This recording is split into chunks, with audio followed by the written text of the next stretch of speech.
Welcome to DCE Digital Learning Program. Welcome to Karnataka University, Dharwad.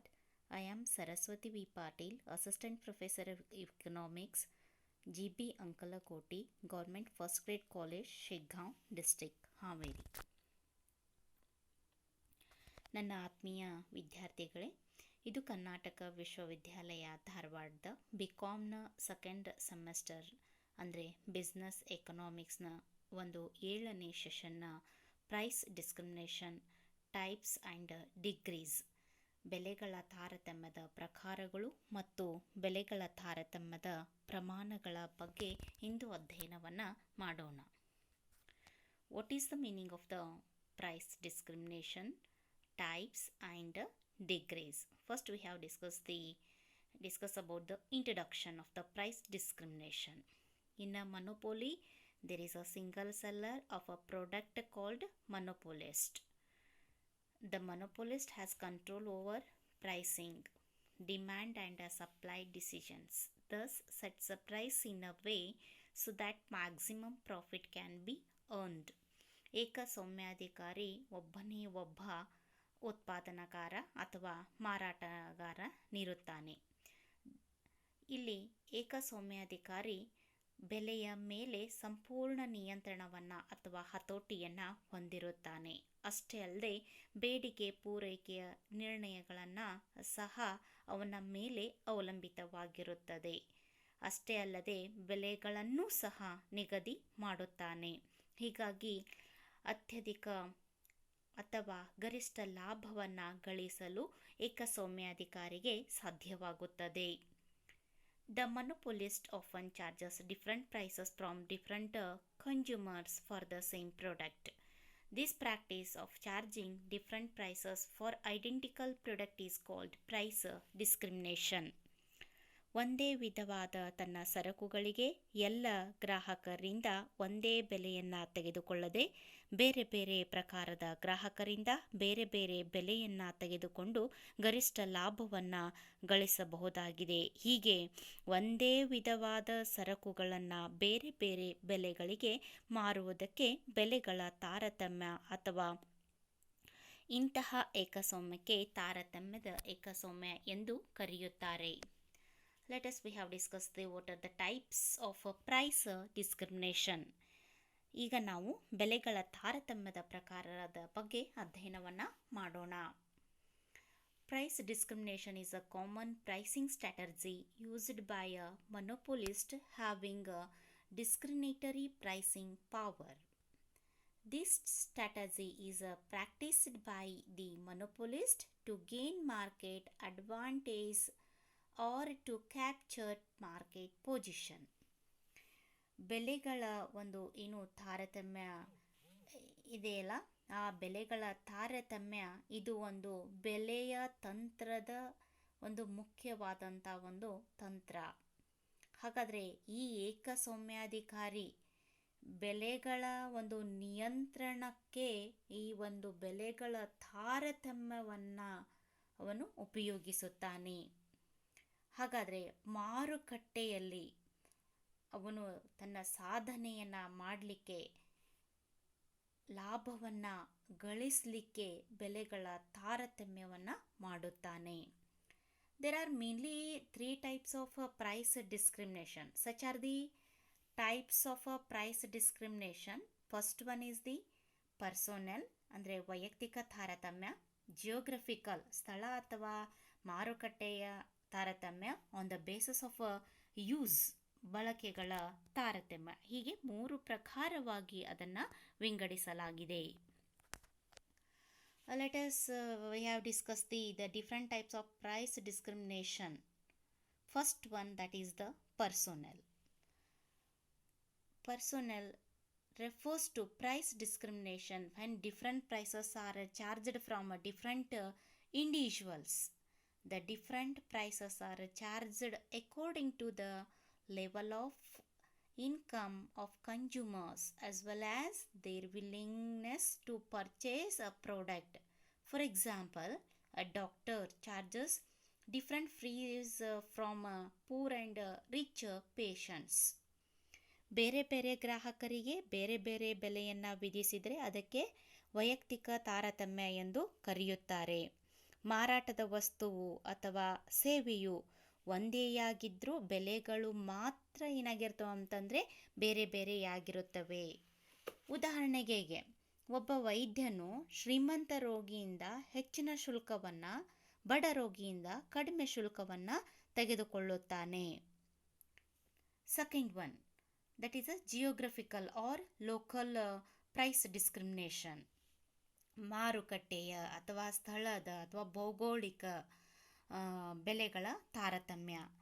Geographical price discrimination refers to price discrimination when the monopolist charges different prices at different places for the same product. This type of discrimination is also called dumping. For example, the price of a product may be different for eastern states, western states and southern states. ಇಲ್ಲಿ ಬೇರೆ ಬೇರೆ ಮಾರುಕಟ್ಟೆಗಳಲ್ಲಿ ಅಥವಾ ಸ್ಥಳಗಳಲ್ಲಿ ಬೇರೆ ಬೇರೆ ಬೆಲೆಗಳನ್ನು ನಿಗದಿ ಮಾಡಿದಾಗ ಅದಕ್ಕೆ ಮಾರುಕಟ್ಟೆಯ ಅಥವಾ ಸ್ಥಳದ ಬೆಲೆಗಳ ತಾರತಮ್ಯ ಎಂದು ಕರೆಯುತ್ತಾರೆ.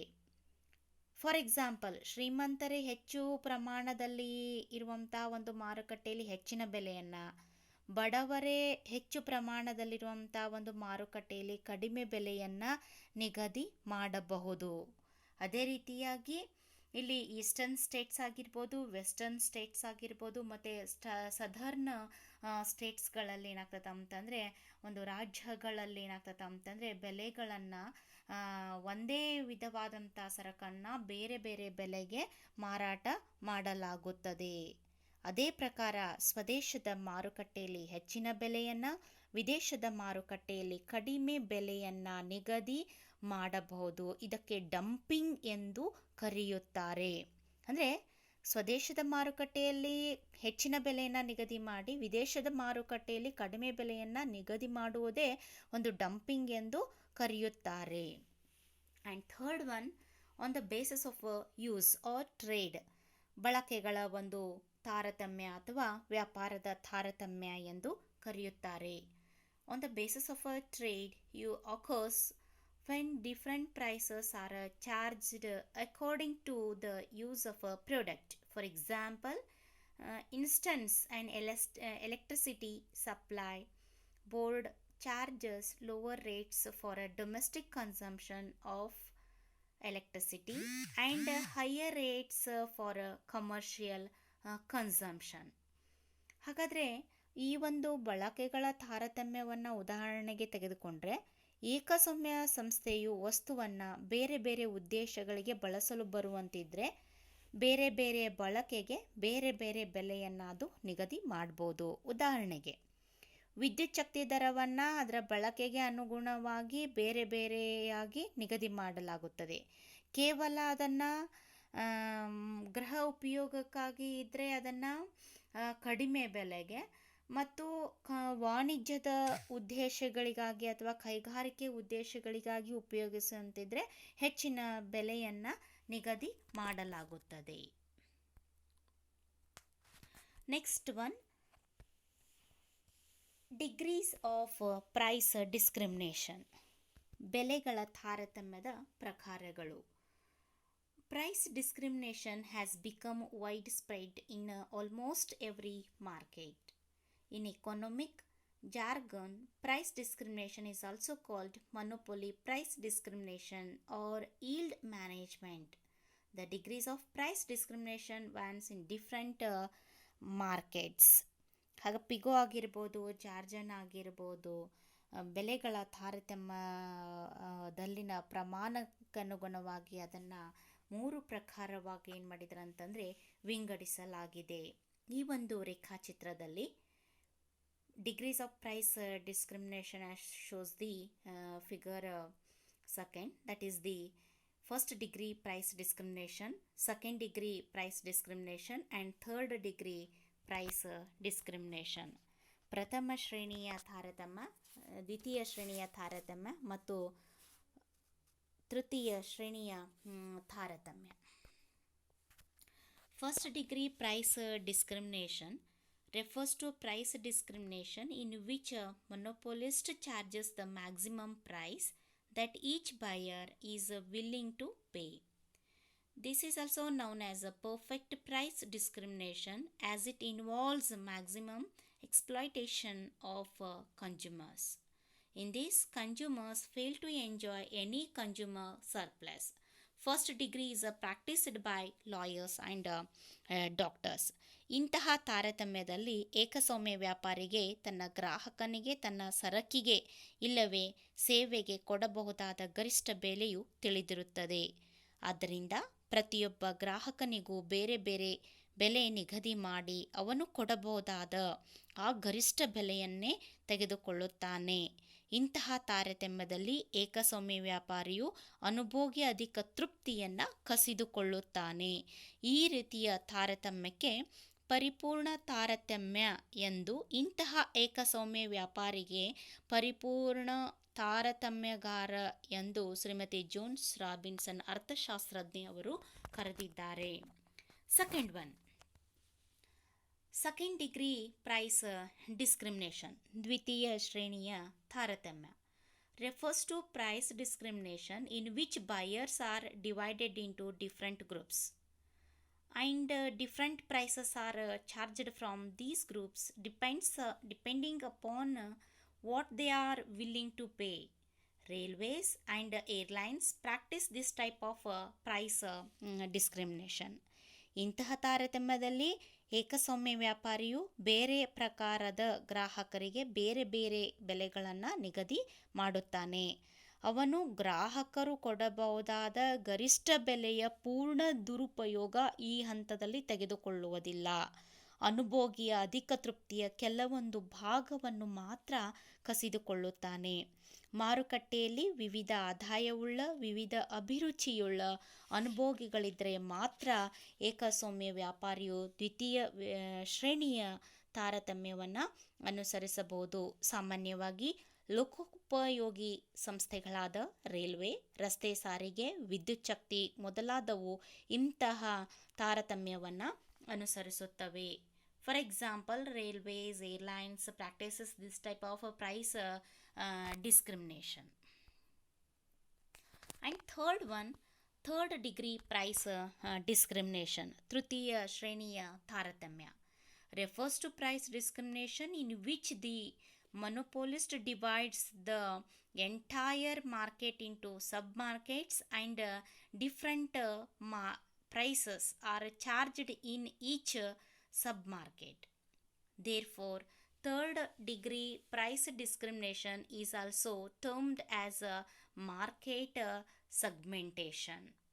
In this type of price discrimination, the monopolist is required to segment market in a manner so that products sold in one market cannot be resold in another market. Moreover, he or she should identify the price elasticity of demand of different sub-markets. The groups are divided according to age, sex and location.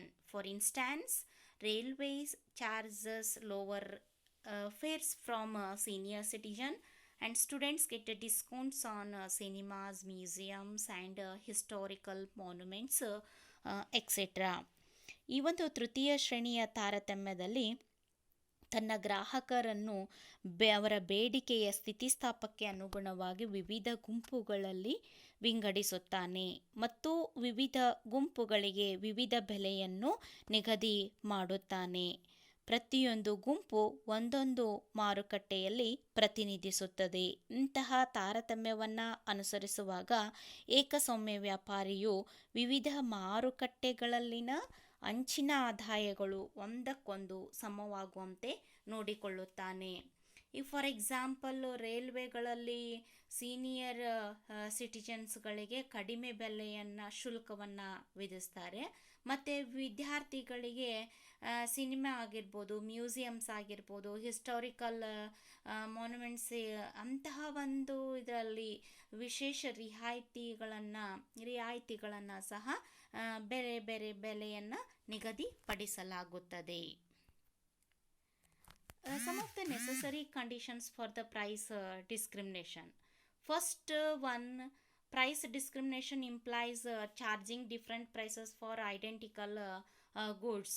ಒಂದೇ ರೀತಿಯ ಅಥವಾ ಏಕರೂಪದ ವಸ್ತುಗಳಿಗೆ ಬೇರೆ ಬೇರೆ ಬೆಲೆಗಳನ್ನು ನಿಗದಿ ಮಾಡಲಾಗುತ್ತದೆ. It is possible under following conditions, such as the first one, that is the existence of monopoly. ಅಂದರೆ ಏಕಸ್ವಾಮ್ಯದ ಒಂದು ಅಸ್ತಿತ್ವ. Implies that supplier can discriminate prices only when there is a monopoly. The degrees of the price discrimination depends upon the degrees of monopoly in the market. And second one, that is the separate market, implies that there must be two or more markets that can be easily separated for a discriminating price. The buyer of one market cannot move to another market, and goods sold in one market cannot be resold in another market. And next one condition, that is the no contact between buyers, refers to one of the most important condition for the price discrimination. The supplier can discriminate price if there is no contact between buyers of the different market. And next one, that is the different elasticity of demand, implies that the elasticity of demand in the market should differ from each other. In market with high elasticity of demand, low price will be charged, whereas in market with a low elasticity of demand, high prices will be charged. Lastly, conclude my this session. A monopolist practices price discrimination to gain profit. However, it acts as a loss for the consumers, helps organization to earn revenue and stabilize the business, facilitates the expansion plans of organization as more revenue is generated. ಇಲ್ಲಿ ಬೆಲೆಗಳ ತಾರತಮ್ಯದಿಂದ ಲಾಭವನ್ನು ಏಕಸ್ವಾಮ್ಯಾಧಿಕಾರಿ ಗಳಿಸುತ್ತಾನೆ. ಅಷ್ಟೇ ಅಲ್ಲದೆ ಇದು ಅನುಭೋಗಿಗಳಿಗೆ ನಷ್ಟವನ್ನು ತರುತ್ತದೆ.